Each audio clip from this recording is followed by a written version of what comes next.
Deuxième, le studio a 10 000 abonnés. Quand même! Ouais, et dans ce deuxième extrait-là, on parle de QAnon. Bon, il y a une autre chaîne un peu du même genre qui est gérée par un dénommé Stupid en 2 mots. Je sais pas, Paul, toi, si t'achèterais une théorie ou un aspirateur de quelqu'un qui se présente comme s'appelant Stupid. Tout ça pour une petite chaîne YouTube. Si tu penses que les nazis ont eu une base sur la Lune avec l'aide des extraterrestres, comme le pense Ken Pereira, Tout ça pour des théories de la conspiration. Ce n'est que des pitreries incroyables. D'ailleurs, l'animateur, c'est André Pitre. Donc, c'est un bon pitre, effectivement. Là, il dit des sornettes, c'est hallucinant. Il n'y a absolument rien de fondé. C'est archi démontré que c'est n'importe quoi. De quoi ils ont peur?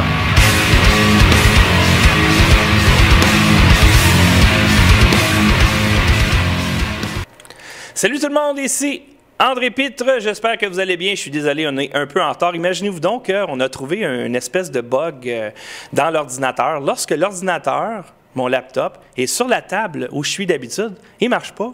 Puis plus tu l'éloignes de ce spot-là, plus il fonctionne. Alors, ça a causé un peu de retard et je suis quand même très content d'être seulement que 8 minutes en retard pour cette vidéo. Ça fait longtemps que j'en parle avec Stéphane, qu'on doit faire ça parce que on chiale beaucoup, mais il faut donner espoir aux gens. Présentement, il y a une guerre, le gouvernement dit qu'il y a une guerre contre l'invisible. Moi, je le trouve très visible. Il y a littéralement une guerre contre les citoyens. Et nous, on essaie de donner un point de vue différent des médias qui sont subventionnés par les gouvernements. Parce que présentement, la docilité de la population peut juste s'expliquer par une coordination entre les gouvernements et les médias. Alors, pour en parler de ça, le sujet d'aujourd'hui, l'après-COVID-19, vont-ils s'en tirer? Parce que là, présentement, ce qu'ils font, c'est une atteinte incroyable aux droits des citoyens. Et pour en parler, évidemment, Stéphane Blais. Salut, Stéphane! Salut, mon beau. Comment vas-tu, André? Ça va pas pire. On a besoin de toi pour se recrinquer un peu parce que tu es un gars très, très positif. Et on a besoin de ça ces temps-ci parce que présentement, tu as une démarche, toi, pour te battre contre ce gouvernement-là. Est-ce que il est trop tôt pour en parler de ça? En fait, André, on a annoncé, j'ai fait une vidéo hier pour annoncer que ceux qui sont victimes des atteintes aux droits constitutionnels, qui avaient la ligne du parti était mise à la disposition des plaignants. Donc, ceux qui ont été victimes d'atteinte à leurs droits constitutionnels, ici, je vais les énumérer. Intrusion de domicile sans mandat par des policiers, c'est contre la Charte des droits et libertés. Contrôle préventif, c'est-à-dire s'il n'y a pas eu infraction et qu'on vous demande de vous identifier juste pour voir si vous habitez avec la personne que vous côtoyez, c'est anticonstitutionnel, malgré la loi des mesures d'urgence. Je tiens à préciser, il faut comprendre une chose. La Charte des droits en fait partie. Alors, on a les décrets qui sont les décrets ministériels qui sont en bas. Donc, c'est complètement de gouverner sans le consentement des élus et de la population. Et ensuite, il y a les lois votées par le Parlement. Mais au-dessus du Parlement, peu importe le Parlement, qu'il soit provincial ou fédéral, il y a les règles du jeu qui sont dans une constitution et ils ne doivent pas être dérogées. Ici, il va y avoir un débat qui va avoir lieu, c'est sûr, en cours, entre le fait qu'on veut protéger la santé des citoyens, supposément, et qu'il faut absolument gouverner par décret, ce qui est le propre d'un régime totalitaire avec ce qu'on voit. Mais les constitutionnalistes s'entendent pour dire que malgré les lois de mesures d'urgence, il y a violation de la Constitution et que d'invoquer une loi des mesures d'urgence pour la santé, c'est un subterfuge. Donc, je réitère les infractions commises par le gouvernement. Donc, intrusion de domicile par un policier sans mandat, c'est interdit.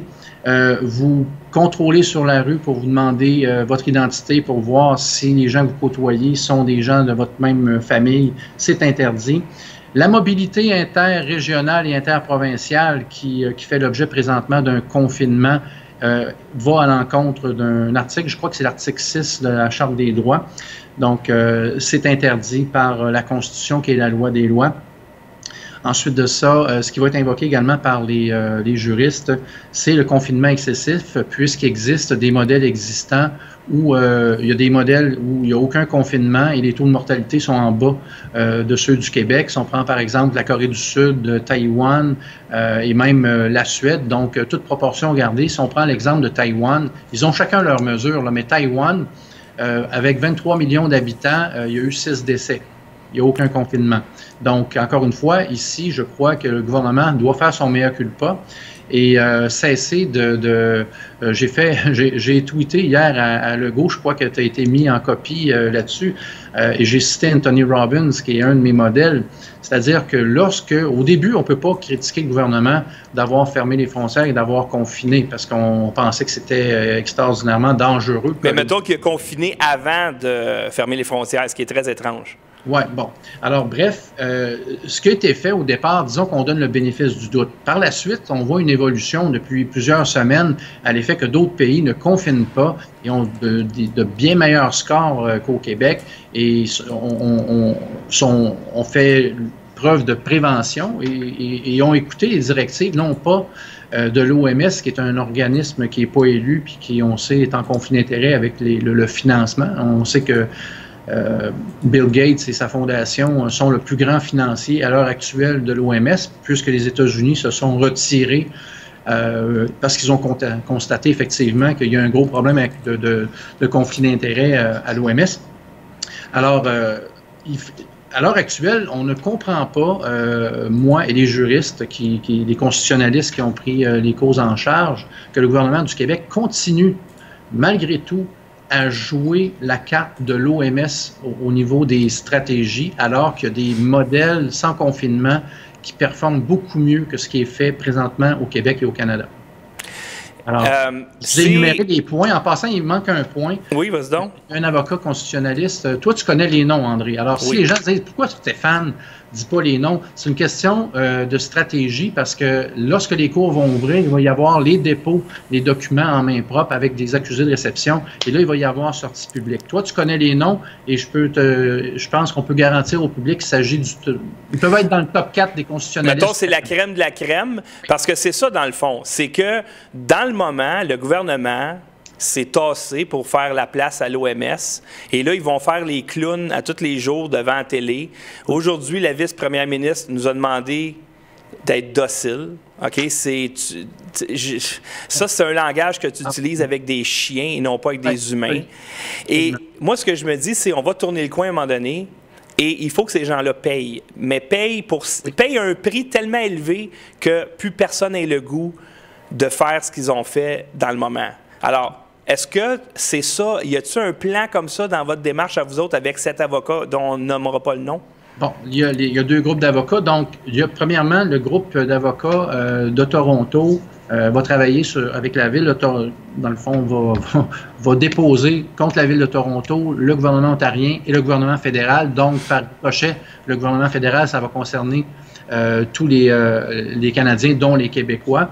Il s'agit ici d'un cas qui, pour le libre choix au niveau des vaccins, parce qu'on sait qu'il y a eu dans les médias mainstream plusieurs articles et plusieurs personnalités publiques ont prôné pour la vaccination obligatoire, alors que c'est anticonstitutionnel, encore une fois. Le libre choix en matière de choix de santé, même si c'est pas dans la Constitution, c'est un combat qui doit être livré. Et à ce niveau-là, on sait très bien que l'OMS, Bill Gates et compagnie, ils aimeraient bien faire en sorte que les vaccins deviennent obligatoires. Une ronde de vaccins à l'international, c'est 100 milliards. Si on met 7 milliards d'individus à 15 $ le vaccin, en moyenne, c'est 100 milliards pour les pharmaceutiques, les big pharma. De revenus. Oui, par ronde, parce qu'on sait qu'il va y avoir une mutation du virus. Et on sait que le virus n'est pas plus virulent qu'une grippe. Ça a été prouvé par des études de Oxford, c'est quand même une université qui est réputée, et plusieurs spécialistes, dont des prix Nobel, qui nous disent, et dont le docteur Raoult, quand même, qui qui était celui qui est le virologue qui a reçu la plus grande subvention de l'histoire de la France pour son institut. Alors, c'est pas n'importe qui. Alors ici, il y a beaucoup, plus le temps va avancer là-dedans, plus on va se rendre compte, et ça va nous donner des munitions, plus on va se rendre compte que les gouvernements étaient au courant, et on a beaucoup d'indices qu'on a des pro-mondialistes dans le gouvernement, pro-ONU, juste avoir Arruda avec sa PIN 2030 de l'ONU. On savait depuis le départ où était son allégeance, et j'ai comme l'impression que présentement, c'est pas, on n'a pas un premier ministre, là, on a un docteur Arruda qui mène le show. Et lui-même, en passant, il y a une capsule, allez voir sur ma page Facebook, et celle de Citoyens au pouvoir aussi, je pense qu'elle est dessus, où est-ce qu'il reçoit de la bière, puis il dit « Ah, c'est peut-être infecté, mais c'est pas grave, ça me dérange pas ».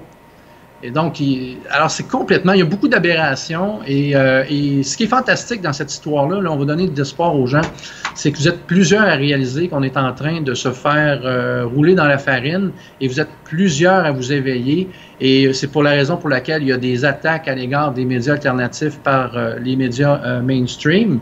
Mais ce que ça démontre, c'est que présentement, ils sont en train de perdre du terrain, et qu'il y a un éveil collectif, et la clé réside dans l'éveil collectif, mais elle réside aussi dans l'action, et l'action, c'est pas d'aller faire de la casse comme certains aimeraient, parce que aussitôt qu'il y a des gens qui sortent dans la rue, qui font de la casse, ils sortent les policiers, puis ils ont gagné, donc ils frappent les citoyens. Non, c'est les recours légaux avec les meilleurs avocats, et c'est de faire valoir vos droits. Et ça, c'est la prochaine étape, et on est là-dessus. Donc, une fondation qui, en ce moment, qui est en train d'être fondée, et lorsqu'elle sera prête, elle va accueillir les dons des citoyens dans un compte en fiducie qui va être géré par une firme de notaires. Et nous, ce qu'on va faire, c'est coordonner les différentes actions légales partout au Québec et au Canada ayant trait à la COVID-19 et même à l'international. Je t'ai mis la vidéo. Ce sera pas long. Oui, ce sera pas long. J'ai mon associé qui rentre dans le bureau, là. Alors, ça sera pas bien long. Il y a quand même quelques personnes qui... Ouais, s'il vous plaît, ça faudrait peut-être sortir. On va rester, vu que c'est... L'important, là, c'est qu'il demeure à 2 mètres. Oui. S'il reste à 2 mètres, on est correct. Exactement. Donc, alors, mais... Oui, est-ce qu'il y a des gens... Coordination, je veux juste terminer sur le volet de la coordination. L'objectif de la Fondation, recueillir des dons, donner des dons de charité à ceux qui donnent, coordonner au niveau provincial, national et international les différents recours contre les gouvernements qui, on va se le dire, agissent comme des gouvernements fascistes en suivant les directives d'un organisme non élu sous contrôle financier d'une couple de milliardaires. Je dis une couple, en réalité, c'est Bill Gates, mais Bill Gates est quand même en connexion avec d'autres grands financiers, comme la Fondation Rockefeller, qui vraiment contrôle tout l'aspect de la pharmaceutique. Donc ici, le citoyen a de sérieuses questions à se poser concernant comment je pourrais dire... ça sent l'arnaque, ça sent l'argent, suivre l'argent, mais en même temps, la sécurité des vaccins. Puisqu'on sait que les pharmaceutiques n'ont aucune responsabilité légale lorsqu'il y a des dommages causés par les vaccins.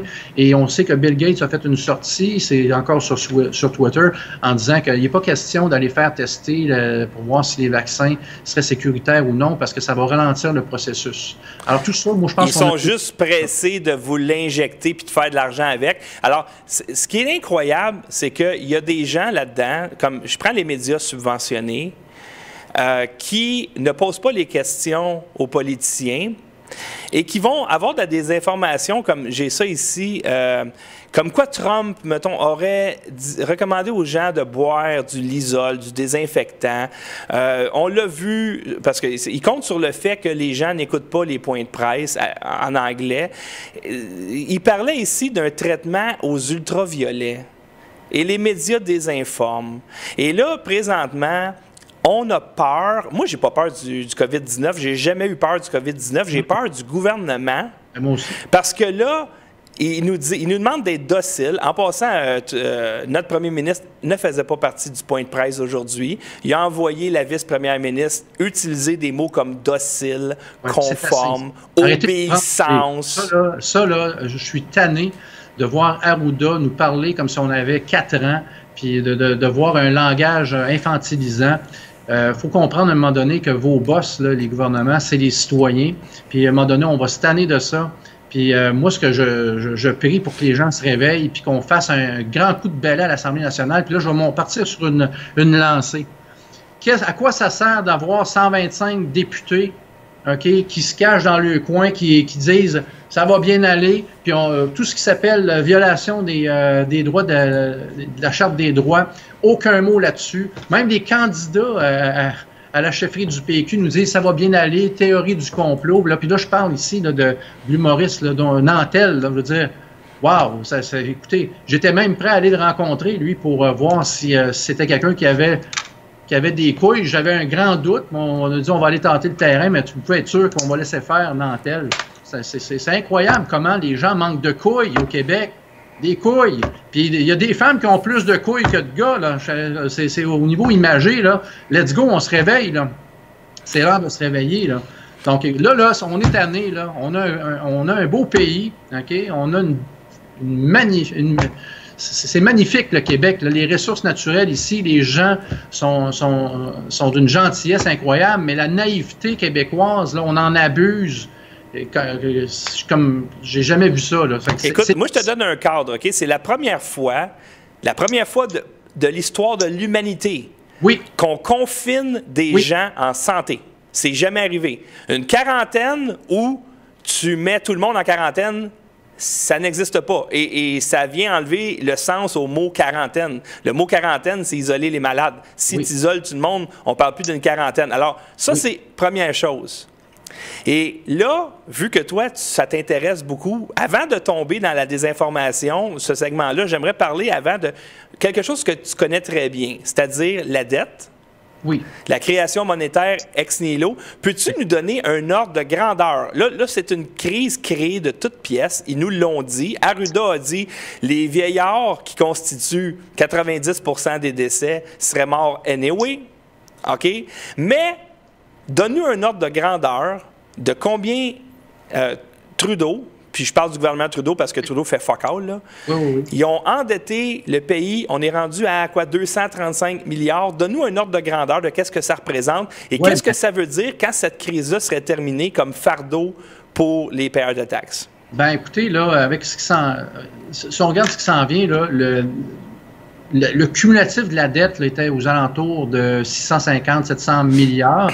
On sait qu'il y avait eu un containment de la dette là, à partir de Jean Chrétien, Paul Martin et même chose pour Harper. Et Trudeau est arrivé là. Puis même en temps, Trudeau en passant, même en temps de prospérité, trouvait le tour d'aller chercher, d'aller faire des déficits de 17-20 milliards annuellement.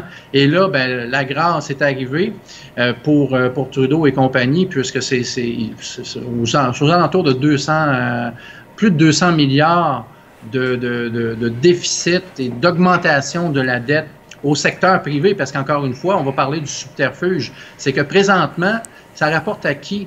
Ce confinement-là, ça rapporte aux banques privées parce que c'est eux qui financent les déficits publics. Donc, vous allez voir les états financiers des grandes banques à la prochaine sortie des états financiers, c'est des profits mirobolants parce qu'encore une fois, c'est eux qui émettent les obligations. C'est ça, donc ils prêtent de l'argent qui n'existe pas. Exactement. Ils ne prennent pas leur argent à eux puis qu'ils l'investissent. Ils prêtent de l'argent qui n'existe pas. Exactement. Et aujourd'hui, ceux qui disent théorie du complot, ben moi, ça fait 46 ans que les médias se ferment la gueule là-dessus. Et aujourd'hui, il y a un article à l'effet que peut-être que le système de la création monétaire à partir de rien, qui est la dette monnaie par le secteur privé, peut-être qu'il faudrait revoir ce système-là. Ah oui, puis il y avait Pierre-Yves McSween qui nous ridiculisait les complotistes de dire que, voyons donc, les banques qui créent de l'argent à partir de rien, c'est pas vrai. C'est les gens qui déposent de l'argent créé par la Banque du Canada, puis ils la reprêtent à un taux d'intérêt. Mais comment il peut pas savoir ça, ce gars-là?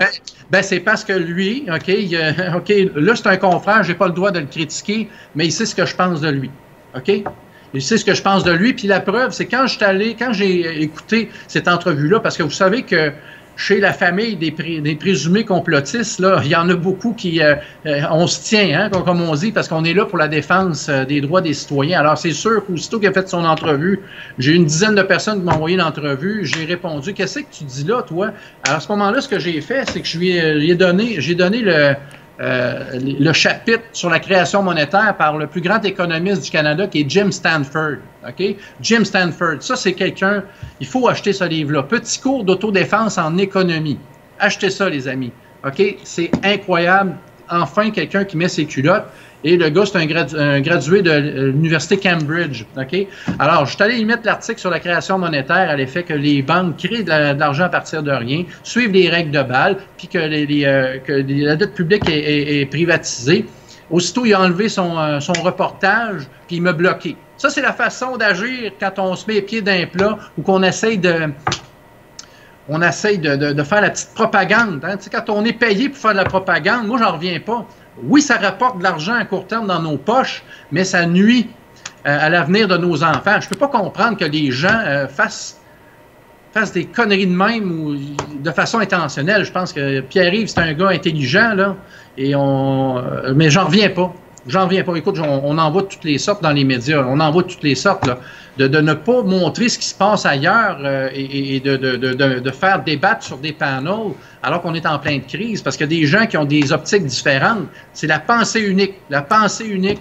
Toujours la pensée unique. Sais-tu que, par exemple, ils ont essayé d'imposer une taxe verte, ça n'a pas marché ou peu importe. Ils veulent trouver une façon d'endetter les banques. Les banques, pas endetter les banques, mais les banques veulent endetter les gens, les serfs.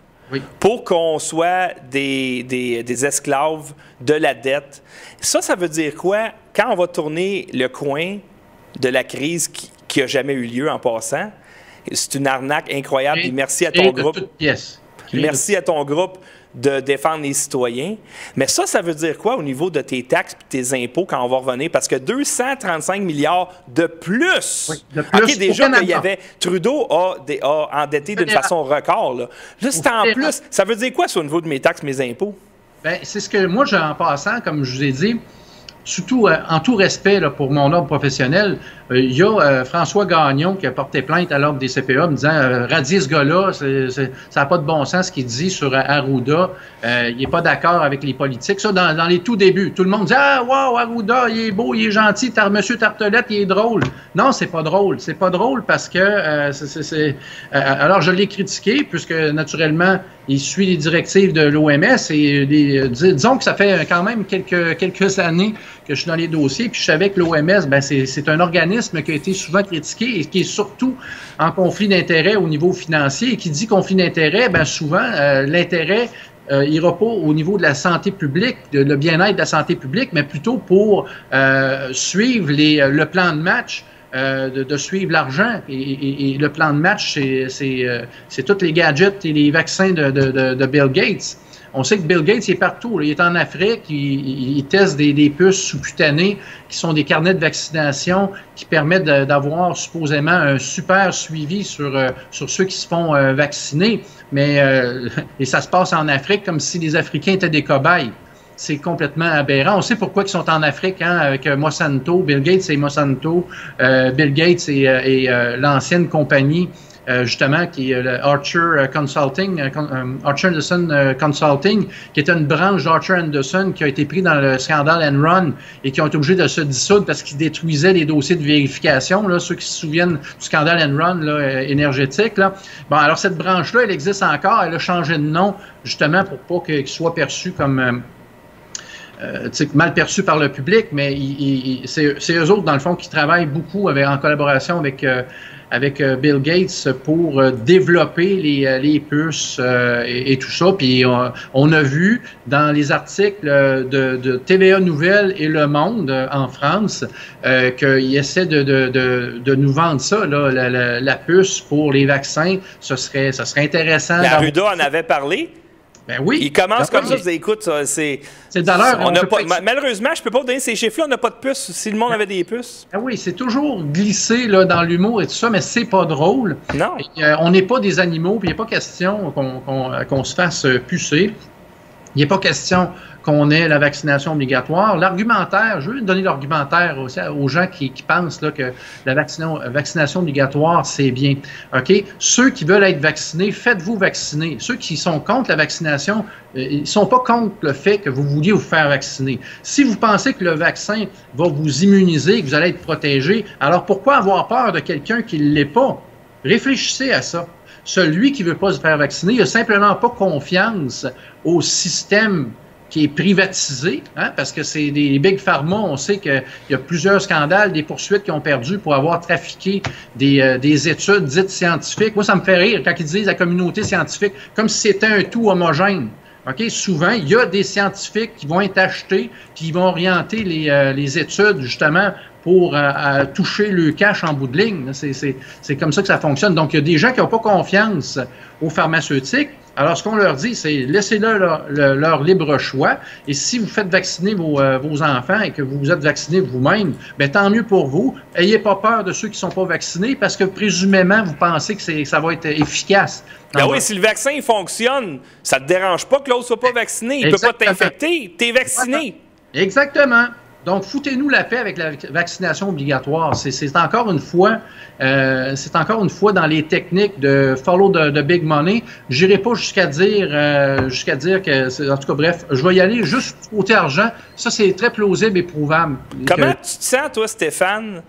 Comment tu te sens quand le gouvernement t'a dit il n'y a pas de traitement actuellement?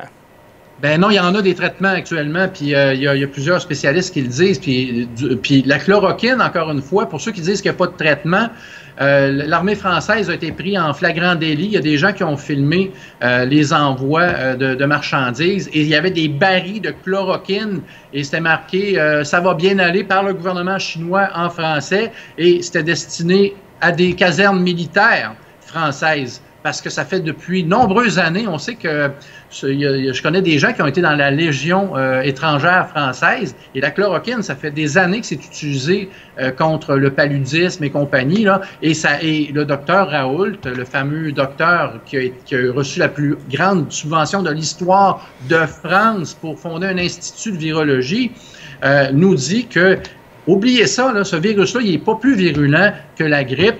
Et la chloroquine, c'est un traitement qui est efficace et la preuve, c'est qu'il est utilisé par les soldats français, mais par contre, on cache ça aux citoyens français. Écoute, toi, t'as-tu déjà attrapé un streptocoque?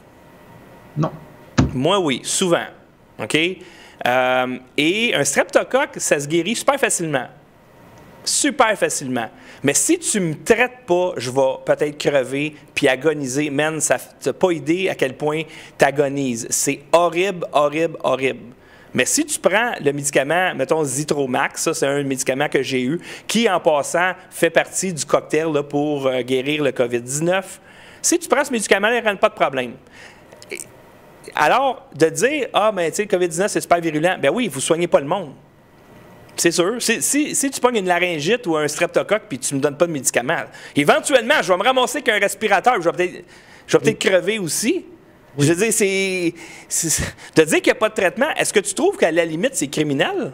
Ben moi, je pense qu'effectivement, avec le temps, dans différentes régions, je te dis pas au Québec que c'est le cas. Par contre, je pense que tu n'avais pas une vidéo à faire jouer, toi, aux gens concernant une infirmière oui, c'est une ex-infirmière. Elle s'est blessée au travail. C'est pour ça qu'elle ne pratique plus, mais son fils, je pense, est infirmier et elle connaît encore beaucoup d'infirmières. Je vous mets son vidéo. C'est une fille, Véronique Bénard.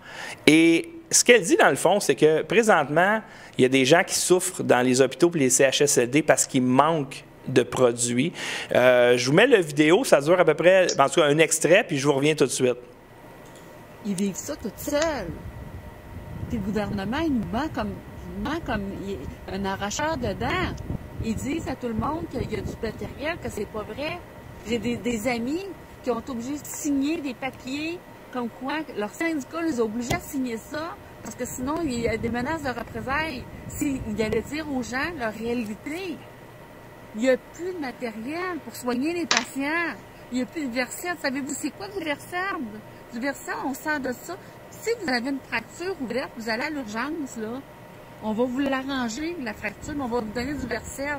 Vous allez pas vous allez hurler. et vous n'allez pas vous rappeler que vous avez hurlé. Ça sert à ça. Du propofol, savez-vous à quoi ça sert? Du propofol, quand on intube une personne, qu'on met un tube dans ses poumons, qu'on envoie de la respiration, savez-vous comment c'est un traumatisme, ça? Bon, ben le propofol, ça sert à endormir les patients parce qu'ils étouffent. Parce que, je vais vous le dire, moi, aux 2 heures, les infirmières, on est obligés, parce que c'est un corps étranger, une intubation, là, un tube dans la trachée. Fait que le corps, il fait des sécrétions, puis ça fait des bouchons muqueux. Fait que pour éviter ça, les infirmières sont obligés de mettre on étouffe les patients, puis on aspire les sécrétions. On envoie de l'eau dans les poumons, puis on aspire les sécrétions. Mais pour pas que les patients capotent, on leur donne du propofol. Mais il n'y en a plus de ça. Il n'y a plus de Versed. Il n'y a plus de scopolamine pour éviter les sécrétions. Il n'y a plus rien. Puis le gouvernement, il nous regarde, puis ils disent, il n'y a pas de problème, il n'y a pas de problème, tout est correct. Voyons donc. Nous autres, on dit, on regarde, puis je vous entends dire, ah, c'est des fake news. Hey, allô? C'est pas des fake news. Les gens crèvent dans les CHSLD. Fait que c'est un cri du cœur. Et les médias sont... Imagine, pense-y là, OK? Voici le scénario, OK? T'as le gouvernement qui se tasse, il dit c'est l'OMS qui cale les shots maintenant. L'OMS s'est trompé de A à Z. L'OMS est contrôlé par un gars, grosso modo, OK? Qui a des intérêts dans les vaccins, et le gars qui a porté allégeance à l'OMS, Arruda, qui porte même la petite pine, dit on ne reviendra pas à normal avant un vaccin. Il n'y a pas d'autres traitements. Il y en a d'autres traitements, mais on n'en parle pas. Et les gens qui sont payés pour poser des questions au gouvernement sont payés par le gouvernement, et on laisse des gens mourir agonisants. Journalistes, là. Oui, absolument. Et elle, ce qu'elle dit, dans le fond, Arruda a dit ces gens-là, dans les CHSLD, ils seraient morts de toute manière. Même pas de COVID-19. Sauf que là, ils sont morts agonisants et seuls, sans leur famille. Pensez-y. C'est-tu un crime contre l'humanité, ça? Moi, je vois ça, encore une fois, il faut aller aux faits, du cas par cas. Il faut établir les faits. Mais sur cette planète-là, c'est sûr qu'il va y avoir... en France aussi, c'est la même chose. Les gens en reviennent pas de voir le laxisme volontaire de l'État. Donc oui, effectivement, je pense qu'il va y avoir des recours pour crimes contre l'humanité. Et dans ce cas-là, à ce moment-là, les dirigeants sont imputables. OK? Donc tu peux pas te sauver. Là, je veux dire, ceux qui connaissent un peu l'histoire savent que lorsqu'il y a des procès internationaux sur crimes contre l'humanité, ben, t'as bien beau être dirigeant, là, si t'es reconnu coupable, ben, t'es mis en tôle. Les procès de Nuremberg, il était pendu, là, mais c'est ça. Là, c'est pas le cas, là, ça serait la prison. Mais effectivement, je pense que les gens vont découvrir à quel point le laxisme volontaire doit faire l'objet d'imputabilité de la part des fonctionnaires et des élus. Et l'imputabilité, c'est sûr que moi, comme plaignant, dans les causes dont je te parle, on va parler d'imputabilité parce que c'est fini, là, on se cache derrière l'immunité. Là. Non, on ne se cachera pas derrière l'immunité. Et sachez que les avocats qui sont là, ce sont des passionnés, ce sont des activistes, je les considère comme des activistes, et on va aller jusqu'au bout pour avoir des jugements exemplaires. Je voulais juste revenir sur 2 points, André. Oui. Tu me parlais de la dette tantôt. J'ai un gros défaut. Moi, je mets toujours des maudines de parenthèses, puis j'oublie de revenir à la réponse que tu voulais. Qu'est-ce que ça va faire, toute cette explosion de dette-là? Moi, ce que je dis, c'est qu'il y a une solution pour se sortir de là. Elle est très simple et elle est connue par les économistes. Elle est connue en haute sphère chez les comptables, puis elle est connue par les politiciens. Et en passant, on a un premier ministre qui est CPA, puis qui connaît la game. Alors moi, ce que je lui dis, c'est à un moment donné, M. Legault, travaillez pour le peuple. Vous savez très bien, allez lire le jugement de Rocco Galati en 2015. Il faut simplement racheter la dette au privé, faire disparaître cet argent-là et créer de nouvelles obligations créées directement par la Banque du Canada pour financer la dette canadienne publique et les dettes des provinces et même les dettes des municipalités. De cette façon-là, c'est le même argent qui va être en circulation. Toute la dette privée va être simplement retranchée des banques privées, puis ils vont continuer à financer le secteur privé. Moi, j'ai déjà dit, la solution, c'est le privé ne doit pas financer les secteurs publics, doit garder le privé, mais attention, on doit libéraliser le secteur du marché bancaire privé, parce que présentement, c'est un cartel, donc il faut le libéraliser pour aller chercher des meilleures conditions.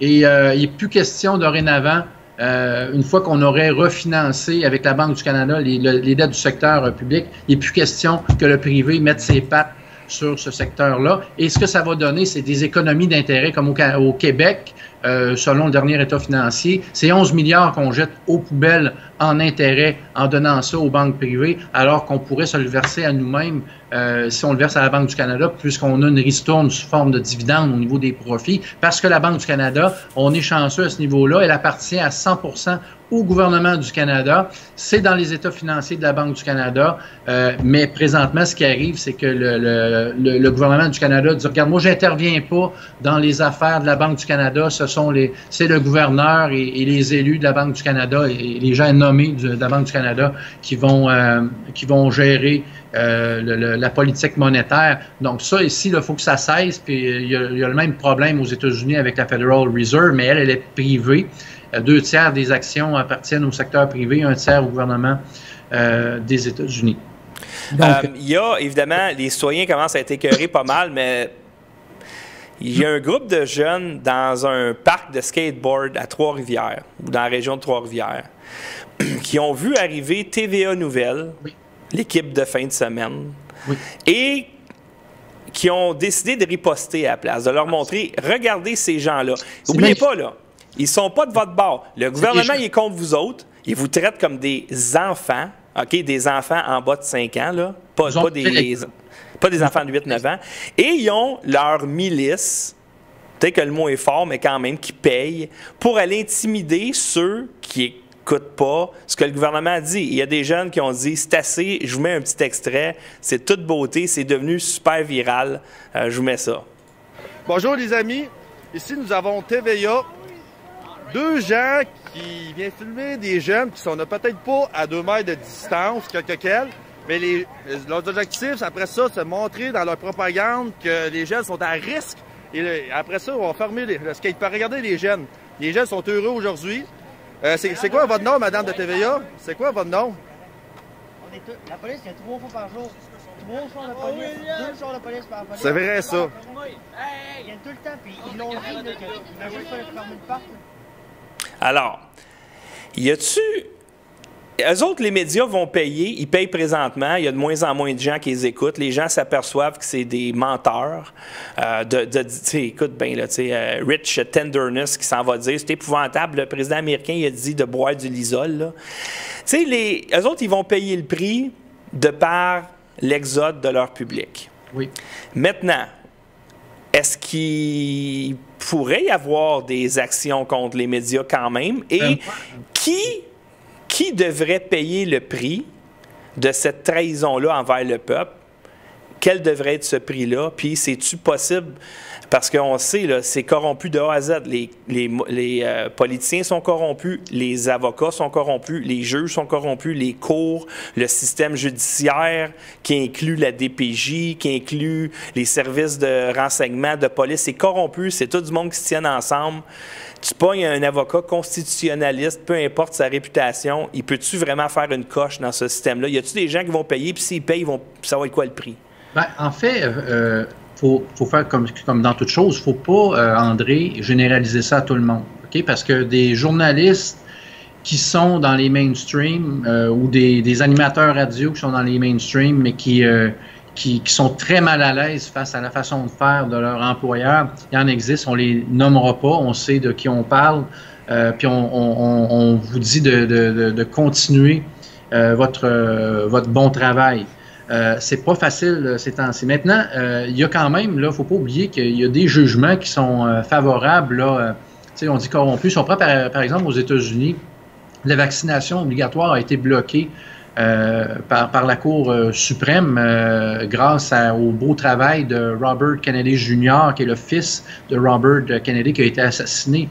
Et ce M. Kennedy-là est en contact avec mon avocat constitutionnaliste à Toronto qui va s'inspirer grandement du jugement et de l'appui de Robert F. Kennedy. Donc, on est allé chercher des grands joueurs et on va faire en sorte que les gens, qu'on va bien argumenter et que ça va être difficile. Écoute, moi, je veux croire que la justice sera rendue. Si j'y croyais pas, ben, je serais pas dans ces recours-là.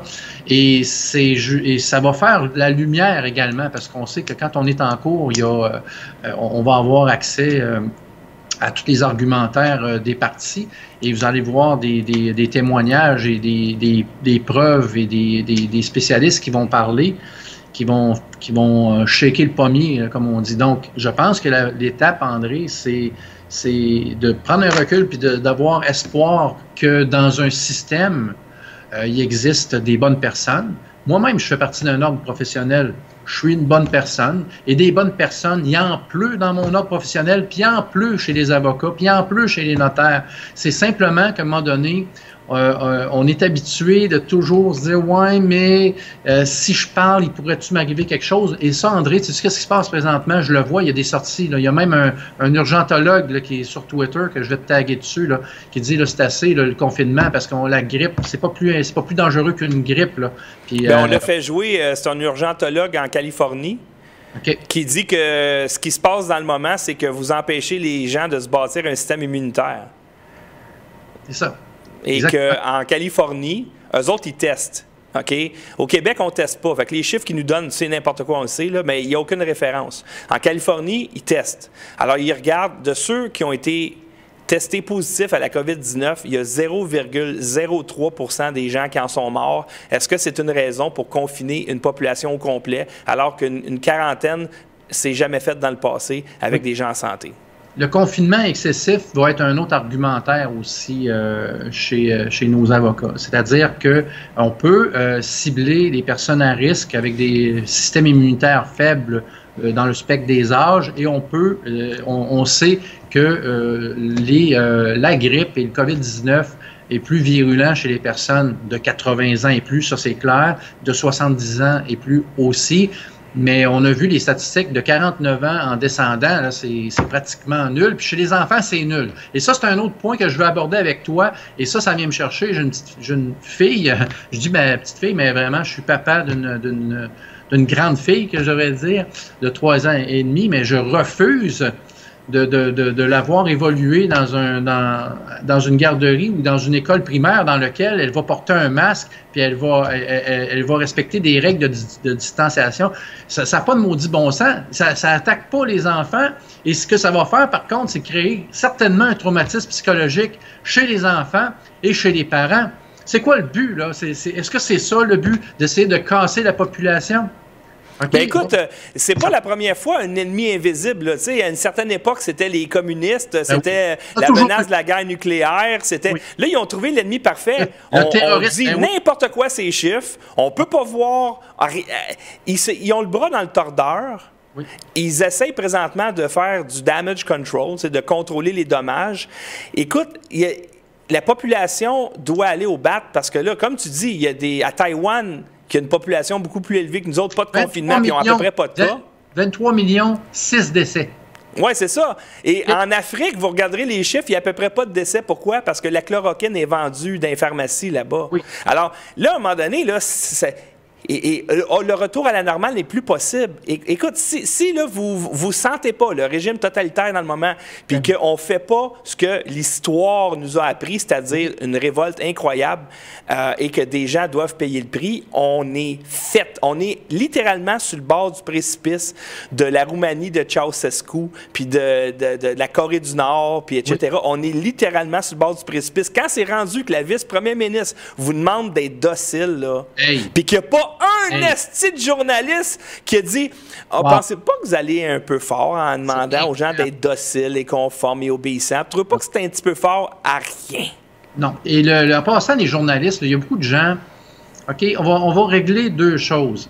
L'État n'est pas au-dessus, ne peut pas promulguer des lois en pensant qu'il est souverain. C'est la Constitution qui protège les droits fondamentaux des individus. Donc, oubliez ça, n'importe quel décret ou n'importe quelle loi, la Constitution est au-dessus de tout ça. Ça, j'espère que les gens l'ont compris.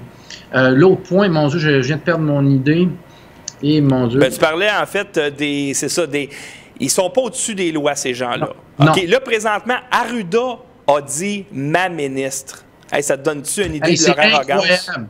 Ah ouais, ministre. Ma ministre, puis en plus, il fait un lapsus, il appelle Legault Monsieur le ministre. Puis là, Legault, il y a un égo quand même. Hein, il dit Monsieur le premier ministre. C'est comme si, il se plie aux directives du pantin de l'OMS. Oui, l'OMS, c'est nos maîtres. Et nous autres, on est les serfs. On doit obéir. Et là, bientôt, avec la dette incroyable qu'ils ont créée, on va devoir faire ce que les serfs faisaient dans le temps, c'est-à-dire d'aller travailler et de donner 100% du fruit de notre travail ou presque au gouvernement avec une petite pitance pour qu'on puisse survivre et qu'on doit se considérer chanceux.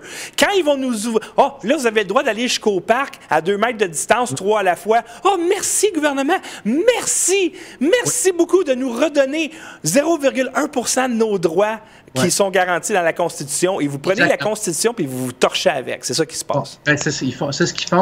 Et je veux juste réitérer que cette crise-là financière, aussi créée de toutes pièces, elle peut être annulée par un courage politique avec un premier ministre dans n'importe quelle province qui sortirait public où le premier ministre n'a aucun espoir parce qu'on sait c'est le fils de Pierre Elliott Trudeau. Là, donc, lui, c'est jamais lui, ça lui fait plaisir. Ça lui fait plaisir de nous enliser en déficit, le gros sourire avec son ministre des Finances. Eux autres, ils ont gagné, ils sont contents. OK? Fait que lui, on l'enlève. Mais s'il y en a un dans les 10 provinces, à un moment donné, qui se lève, dit là, c'est assez.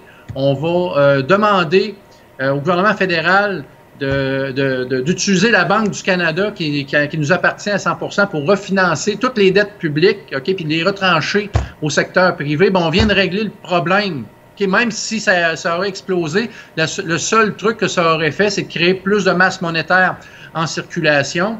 Et sauf qu'elle ne porterait pas intérêt, puis elle n'aurait pas d'impact au niveau de la charge d'intérêt pour les contribuables. Donc, ce qui veut dire qu'il n'y aurait pas de hausse d'impôts prévue. Mais là, présentement, ce qui va se passer, c'est effectivement, ils vont dire, bien là, il va falloir qu'on se serre la ceinture. Et là, maintenant, je vais vous parler des techniques, si tu me permets, oui, vas-y, du néolibéralisme. On est en plein dedans. Là. Tu sais, le choc des idées de Naomi Klein, là, si on prend le modèle chilien, c'est exactement ce qui s'est passé au Chili en 1973.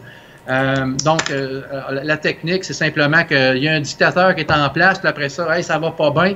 Alors, quand ça va pas bien, qu'est-ce qu'on fait? On privatise. Et là dites-vous quelque chose, au Québec, pour l'élite, les ressources leur appartiennent dans leur tête, OK? Ils veulent surtout pas que le peuple touche à leurs ressources. Alors, ce qu'ils vont faire, c'est, là, ça va pas bien financièrement. Qu'est-ce que vous pensez que Legault, qui flirte avec les Desmarais, ça, c'est justement Richard Lehir qui a écrit beaucoup de textes là-dessus, la création de la CAQ avec la bénédiction des Desmarais. Sachez une chose, ce qui s'en vient, là, privatisation d'Hydro-Québec. Okay? Ça, c'est le rêve des Desmarais, que Hydro-Québec soit privatisé. Ça rapporte 5 milliards dans les coffres d'État chaque année et ça nous permet, malgré ça, d'avoir les plus bas coûts d'électricité en Amérique du Nord. Écoute, on paye, je pense, la moitié de l'Ontario, grosso modo. C'est incroyable. Donc, alors ça veut dire que tu privatises ça, ils vont dire « Ah, écoutez, là, il faut se remettre là, au par avec les autres provinces. La province, après nous autres, c'est l'Ontario, puis ils ont littéralement le double. Donc, votre compte d'électricité, qui est, mettons, 100$ par mois, va tomber à 200$ et tous les revenus vont aller dans les poches des Desmarais. Ben oui. Ou des actionnaires, peu importe. Ils vont vous vendre ça, puis leurs journaux vont vous vendre ça. Ben oui. C'est une bonne idée. Il faut absolument être Québec a besoin de cash flow. On va vendre Hydro-Québec. Ben oui. En passant, là, juste faire un petit pont là, pour ceux qui ont le goût d'apprendre des choses. L'Institut économique de Montréal, là, qui nous vend la privatisation d'Hydro-Québec sous prétexte que c'est pas efficient et tout ça, puis c'est mieux géré dans le secteur privé. Premièrement, ils se réfèrent jamais au cas d'Enron avec la privatisation d'énergie, puis avec tous les scandales qu'il y a eu avec les bureaux de comptables, ils ont été obligés de tout faire une réforme à cause de ça. Alors, la présidente, c'est Hélène Desmarais. OK, qui est la femme de Paul Desmarais Junior. OK, donc, puis Paul Desmarais Junior, ben lui, aimerait ça mettre la main sur Hydro-Québec, c'est leur fantasme. Et bon, eux autres, c'est sûr qu'ils véhiculent ça. Puis quand vous lisez la presse, là, puis vous dites que c'est un OSBL, posez-vous la question, comment ça se fait que vous dites que vous êtes un OSBL? Si vous allez sur la presse, là, qui émettent des reçus, ils sont allés à l'Assemblée nationale, c'est pas pour rien. C'est que c'est une entreprise standard privée, détenu par un acte de fiducie, OK? Et celui qui est le fiduciaire a été nommé par les Desmarais, puis lui, il nomme un conseil d'administration. C'est pas Desmarais qui nomme le conseil d'administration, c'est lui. Puis Desmarais, il ne souffle pas dans les oreilles les noms des personnes qu'il aimerait avoir sur un conseil d'administration. Et l'Assemblée nationale, c'est correct, M. Desmarais, vous avez fait un beau témoignage, là. Comment il s'appelle, le chef du PQ, là, celui qui est là présentement à l'intérim, là? Pascal Bérubé. Bérubé, M. Desmarais, là, il faisait semblant de le challenger. Là. Non, mais qu'est-ce qu'a dit David Rockefeller? Il a dit le secret du succès, c'est de ne posséder rien, mais de contrôler tout.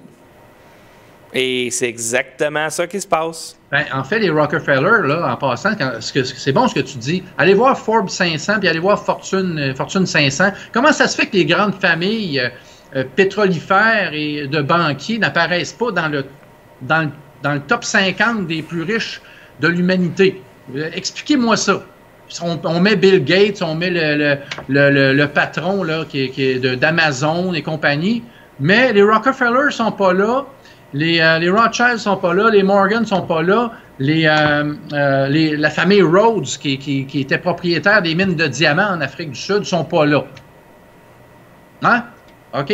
C'est ça, ils possèdent rien, ils savent comment que la game fonctionne. Oui, ils possèdent rien parce que c'est tout dans des fiducies. Ben oui. C'est pas public, OK? Mais ça, les gens, ils savent pas.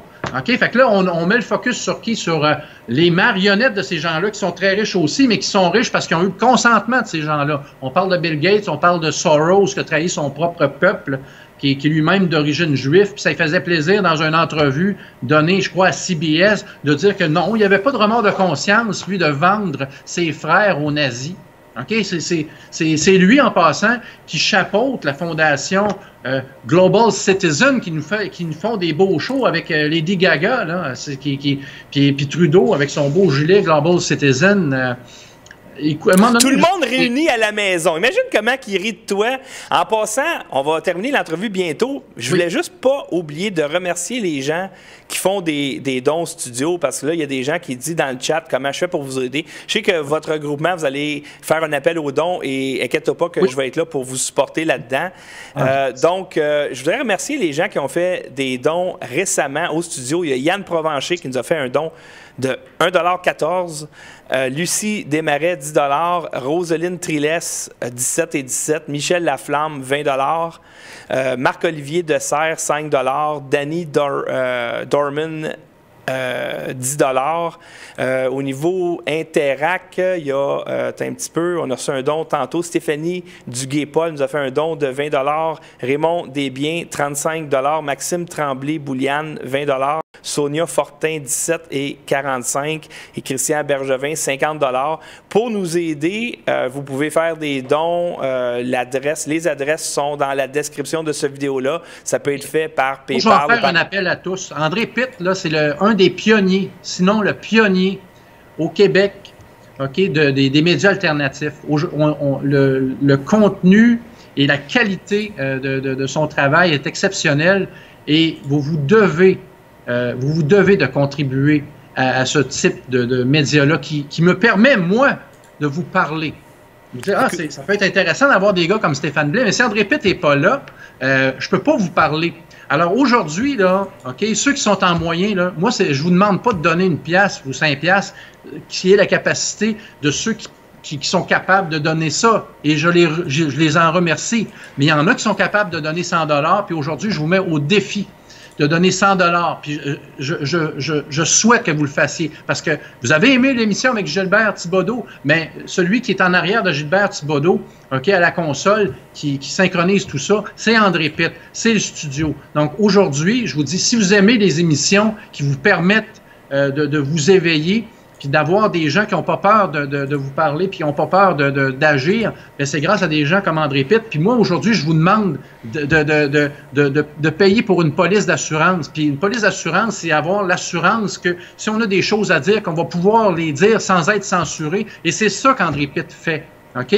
Alors maintenant, ce que je vous dis aujourd'hui, vous l'avez aimé l'émission, OK? Bien, au lieu de donner de l'argent dans des maudites cochonneries là, qui vous bullshit, bien, donnez donc à des médias citoyens qui vous permettent d'être informés. Donc, je vous mets au défi de donner des 50 puis des 100 aujourd'hui parce que c'est pas facile de payer une infrastructure comme le studio. Ça, surtout que là, on a un projet d'avoir des nouvelles quotidiennes pour justement entrer, écoute, à assainir le marais. Et puis, bon, je voudrais remercier Stéphane Lambert qui vient de faire un don de 10 $ également. Donc, pour devenir, vous pouvez faire des dons Interac ou PayPal. Les adresses sont dans la description. Mais également, si vous voulez devenir un patron du studio, c'est juste 5 $ par mois. C'est du change dans vos poches, là. C'est rien, ça ne va pas faire un changement. Plus, André, aussi. Tu peux en donner plus. Oui, tu peux. Oui, ça, c'est par des dons, mais on a un programme spécial pour nos nouvelles. Parce qu'on veut faire nos nouvelles, puis là, il y a à peu près 150 personnes qui se sont inscrites. On a besoin de 1000 patrons d'ici à, mettons, le mois d'août. Ça va relativement bien. Alors, pour faire ça, vous allez à l'adresse studio.tv. Et ça dit devenez un des... Là, c'est à peu près 850 qui manquent. Vous cliquez là-dessus, vous ouvrez un compte. C'est très, très simple. Et vous devenez un patron du studio. Et quand la plateforme fonctionne, elle fonctionne aujourd'hui, bien, après les émissions en direct, on fait une séance avec notre invité. Vous pouvez lui poser des questions. Donc, il y a une interaction pour vous remercier de supporter le studio. Et pour vrai, ça va bien. Ça a été très, très difficile au mois de mars financièrement pour le studio. Les dons ont beaucoup baissé. C'est revenu plus à la normale au mois d'avril. Donc, je voudrais remercier les gens. C'est grâce à vous qu'on existe et c'est grâce à vous qu'on va pouvoir donner du poids et du pouvoir à des initiatives comme la tienne. Donc, quand est-ce que tu vas être prêt à annoncer exactement ce qui se passe? Est-ce que c'est pour bientôt? Bien, en fait, tu parles des recours légaux? Oui. Bon, les recours légaux, en passant, André, j'ai oublié de dire, ceux qui ont été victimes, là, il y a des adresses courriels et numéros de téléphone, je les étudie. Je pense que non. Je pense que non. Alors, vous pouvez écrire à recours avec un S, COVID-19, donc c'est un seul mot, à commercial citoyenauPouvoir.ca. Donc, citoyen au pouvoir, c'est avec un S d'un seul mot. Ou vous pouvez laisser un message téléphonique au 1-833-citoyen au singulier, là. 1-833-citoyen, c'est C-I-T-O-Y-E-N. Donc, ça, c'est pour, si jamais vous avez été victime d'intrusion, de contrôle préventif, si vous êtes à l'extérieur du Québec ou au Québec et on vous a forcé à avoir un vaccin, laissez-nous un message. Pour ce qui est du confinement excessif, là, les mobilités interrégionales, si vous n'êtes pas capable d'aller voir vos parents qui sont mourants et tout ça, là, donc laissez-nous un message parce que ce qu'on cherche, c'est des cas types. Parce qu'on dit recours collectif, mais en réalité, on cherche des cas types. Le but, c'est pas de renflouer l'argent des tickets. Le but, c'est de dire au gouvernement, vous avez mal agi, et il va y avoir un jugement et vous ne pourrez plus utiliser les décrets et gouverner comme si vous étiez en dictature dorénavant. L'autre point, André, j'ai oublié de dire quelque chose, OK? Oui, vas-y. Je fais appel à mon ordre professionnel que j'adore et encore une fois, on a les compétences pour conseiller le gouvernement. Et là, ce qui s'en vient, OK, au niveau de la dette, ça va être insoutenable pour les contribuables, ça va être insoutenable pour les PME. Et comment on va faire pour payer les impôts? Alors, avant qu'il arrive avant que le système éclate, là, faites une intervention, faites une recommandation au premier ministre du Canada et du Québec et de faire exactement comme ils ont fait en Grande-Bretagne, de refinancer la dette publique. En Grande-Bretagne, ils ont financé le COVID-19 par la Banque d'Angleterre, mais j'ai comme une impression qu'ils vont refinancer au privé plus tard. Moi, ce que je dis, c'est l'Ordre des CPA et l'Association des économistes devraient rédiger un rapport de recommandation. Ça les mouille pas. Une recommandation, elle est faite. Nationalisons notre dette publique. Comme ça, on vient de régler tous les problèmes et d'alléger le fardeau fiscal des contribuables. Et tant qu'à y être, peut-être faire une recommandation pour annuler des accords de non-double imposition. avec les paradis fiscaux dont jouissent les multinationales. C'est 16 milliards d'argent qu'on perd à chaque année parce que c'est légal de le faire, puis que les bureaux comptables, ben, ils structurent les structures corporatives et fiscales en fonction de la loi, n'est-ce pas? C'est parfaitement légal, donc ils le font. Alors, ça serait peut-être une deuxième recommandation à faire. Je te remercie de ton temps, André. Est-ce que je peux finir avec une autre affaire? Si j'aime ça parler, là, mais je vais faire ça vite. Vas-y. OK. Ceux qui aiment le contenu, puis qui aiment apprendre, puis qui ne savent pas par où commencer, voici des livres à lire. Alors, L'escroquerie légalisée, écrit par le professeur Alain Deneau, toutes les subterfuges qui existent, là, créés par les amis du néolibéralisme, c'est-à-dire les accords de non-double imposition avec les paradis fiscaux, le secret bancaire, être capable de s'incorporer dans n'importe quel pays où on permet le trafic humain, etc., que ça peut être mis dans une compagnie à l'abri des regards et tout ça. Tout est bien expliqué là-dedans. OK? Une escroquerie légalisée, 85 pages de pure merveille. Alors, merci Alain Deneau. Alain Deneau, je suis d'accord avec ses diagnostics, c'est 100% d'accord. Avec les recommandations, je suis pas d'accord, mais c'est pas grave, au moins le diagnostic est excellent. Et je salue Alain Deneau en passant. J'aimerais te remercier, Stéphane, parce que ton appel aux dons semble avoir fonctionné. On a reçu plusieurs dons dans les 5 dernières minutes. Donc, Lucie Geneviève Desmarais.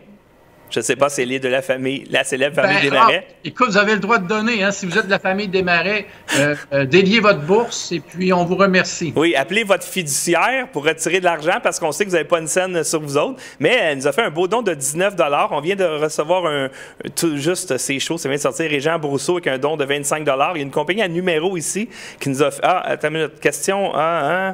il s'appelle Jean-Marc Doucet qui nous a fait un don de 100 $. Gilbert Masson nous a fait un don de 100 $. Bravo, André Lepage, 50 $. Et Maxime Saunier, 5 $. Donc, merci beaucoup de ton appel aux dons. Parce qu'effectivement, ça prend un média fort. Et là, dans le moment, on se fait attaquer à gauche, à droite, non seulement par des médias subventionnés, mais par certains, c'est pas des vlogueurs, des blogueurs, mais des podcasters, etc. Comme, ils essayent de... Écoute, si tu veux grandir dans le monde alternatif des médias, ben, tu essaies de planter celui qui est leader. Dans le moment, c'est Radio-Québec et le studio. Fait qu'on va taper sur eux autres pour aller essayer d'aller chercher leur personne. Ça ne fonctionnera pas. Non. Je n'arrête même pas pour écouter leur podcast ou les reportages. La tête est baissée de toute notre équipe ici au studio, que ce soit les animateurs, moi, les techniciens. On a la tête baissée, on fonce dans le tas, on voit la ligne d'arrivée là-bas. Il n'y a rien qui va nous déroger de ça. Ça ne me dérange pas vos articles. Vous pouvez dire ce que vous voulez. On va se rendre à terre promise avec une équipe forte. Oui. Donc, ça prend des médias indépendants, forts, avec des organismes comme ce que tu es en train de faire, Stéphane, un parti politique, Citoyens au pouvoir. Vous cherchez un parti qui vous défend, il existe, ça s'appelle Citoyens au pouvoir. Et si on a le financement nécessaire, s'il y a suffisamment de gens qui nous écoutent, ça veut dire partager les émissions, parlez-en à votre entourage. Oui, ça fait mal, endure la douleur de te faire traiter de conspirationniste, endure la douleur de te faire traiter d'extrême droite. Merci de nous traiter de conspirationniste parce qu'à chaque fois qu'il y a un article qui vient corroborer ce qu'on dit, on le met de côté puis après ça on le met d'en face. Alors, exact. Tu dis telle chose, ben voici, c'est toi-même qui l'as écrit dans ton journal. Donc, pour moi, c'est rendu un honneur. Et, écoute, André, je ne sais pas si, dans le fond, puisqu'on est en campagne de financement, plus ça dure, plus l'argent va rentrer. Donc, continue à donner pendant que je parle. Puis à ce moment-là, André va faire plus d'argent et on va pouvoir faire plus d'émissions. Est-ce que je peux suggérer une autre lecture, André? Bien sûr, bien sûr. Oui, bien, OK. Alors, voici, tantôt je l'ai montré, le petit cours d'autodéfense en économie de Jim Stanford. Jim Stanford, c'est mon idole. Et je vous dis, là, allez voir, c'est tellement hot, ce livre-là.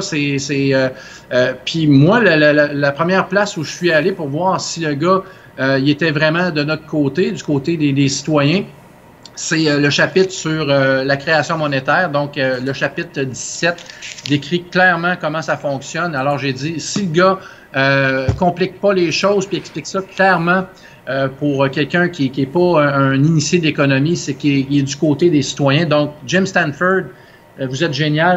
Merci d'exister. Ensuite de ça, vous allez rire tantôt, mais que je vous montre des suggestions de lecture. Ça, c'est un petit, vraiment un petit bijou qui est l'histoire de l'économie et qui montre à quel point... en fait, faut le lire. C'est pas un livre de gauche, là. C'est un livre critique de l'économie et naturellement, ben c'est. Peux-tu le mettre un petit peu plus haut? Oui. Pour qu'on le voit bien. Alors, parfait. Economics, OK. Oui, Economics. Pas plus proche, plus haut. Oui, non, attends un petit peu, je vais juste voir. C'est publié par Les Arènes. Et moi, c'est Michael Goodwin qui est l'auteur, mais c'est succulent. Allez lire ça, vous allez vous amuser parce que c'est en bande dessinée. Et c'est très plaisant à lire et c'est très... et en plus, vous allez voir évoluer des acteurs historiques parce qu'il met toujours en contexte. C'est l'histoire de l'économie. Donc, il part avec Adam Smith, là, puis il s'en vient jusqu'au néolibéralisme. Donc, ceux qui veulent faire une petite lecture, le fun, c'est super intéressant. Donc, je vous suggère ça comme lecture. Et parlons de pensée critique. Petite recommandation pour les journalistes. Les 1001 idées qui ont changé le monde. Ok, donc, allez lire ça. Vous allez voir que il y a des gens qui se sont interrogés sur plein de choses dans l'histoire de l'humanité. C'est la raison pour laquelle la pensée humaine a évolué. Mais si on continue de vous suivre, je pense qu'on va devenir aussi intelligent que des chimpanzés.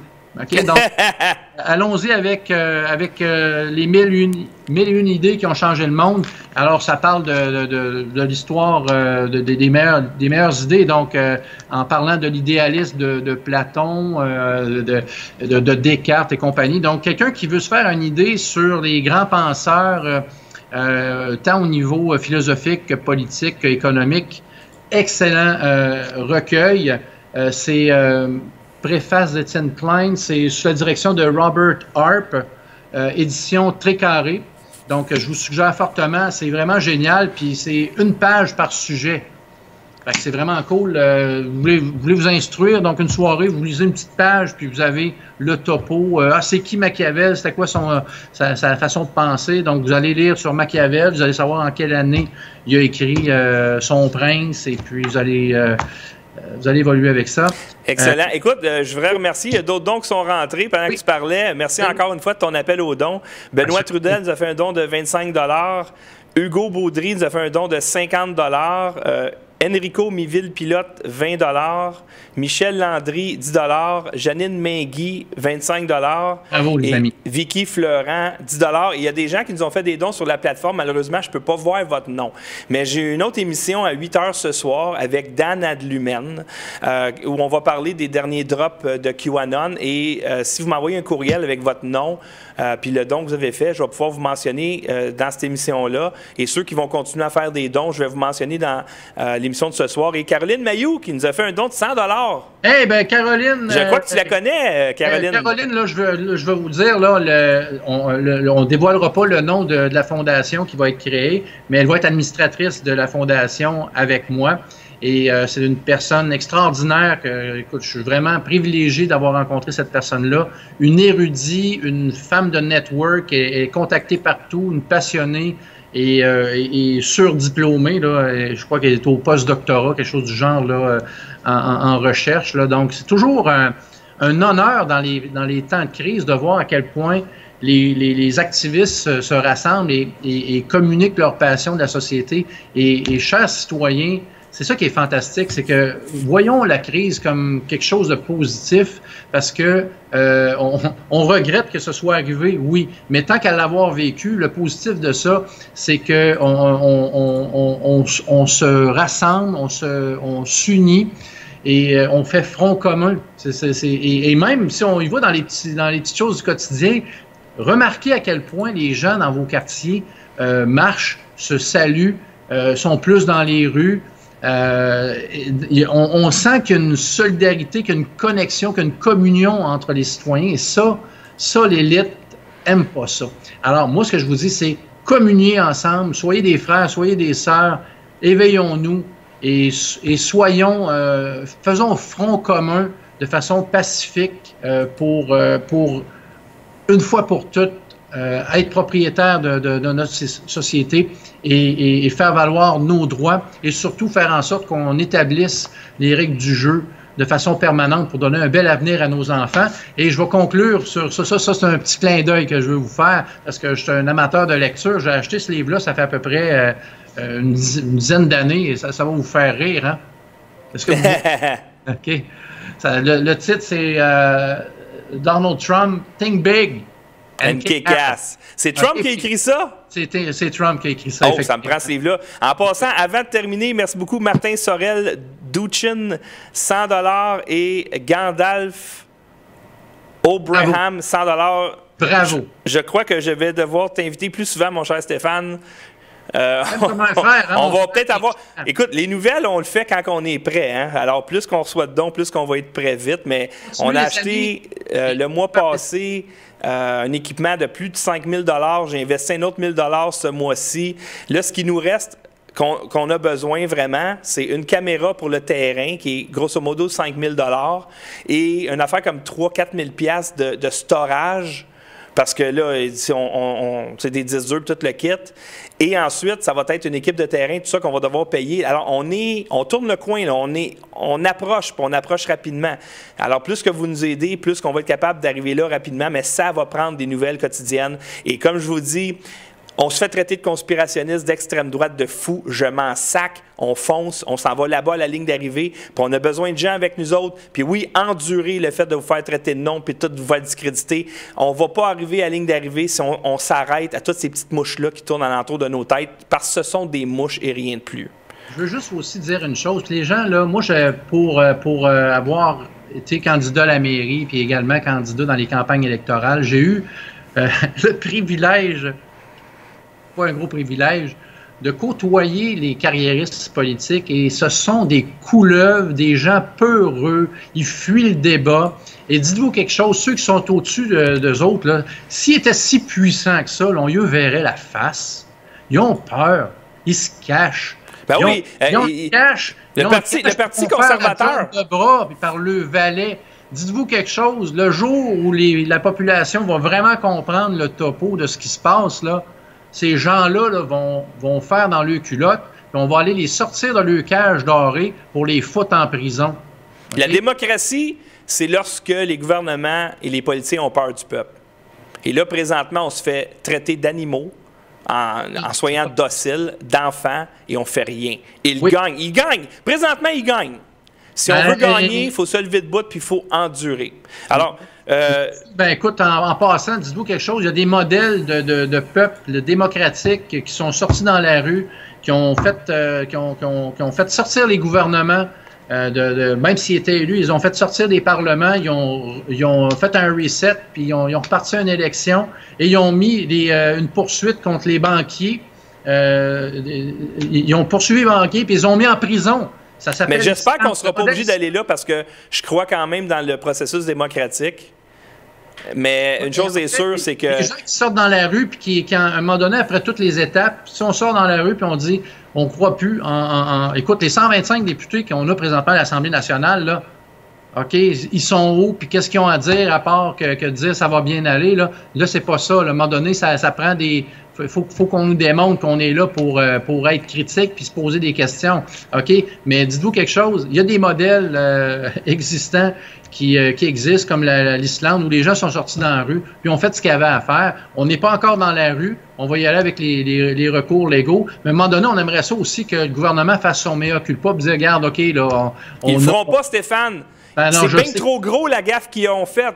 Leur trahison est bien trop grosse pour qu'ils disent juste une erreur. C'est pas genre excusez-nous, on a fait une erreur dans le bon de commande pour commander à chloroquine, elle va arriver dans une semaine, on est complètement désolé. C'est pas ça qu'ils ont fait, là. C'est qu'on a pris la Constitution, vos droits fondamentaux, on s'est torché avec. C'est ça qu'ils ont fait. Exactement, puis ça, ils vont payer pour, puis je vous le garantis. J'espère. Oui. Hey, là-dessus, merci infiniment à mon invité Stéphane Blais. Ne manquez pas à notre émission ce soir avec Dan Adlumen à 20h. Merci infiniment. Il y a plein de dons qui sont rentrés. Je vais vous nommer ce soir. Et ne manquez pas cette émission-là. Vous savez qu'avec Dan Adlumen, c'est toujours très intéressant. Tout comme avec Stéphane Blais, d'ailleurs. Salut tout le monde. Des contrôles aux frontières pour lutter contre les terroristes qui ont permis l'interpellation de plus de 70 000 personnes. Donc ce que vous proposez, comme d'habitude, c'est de la poudre de perlimpinpin.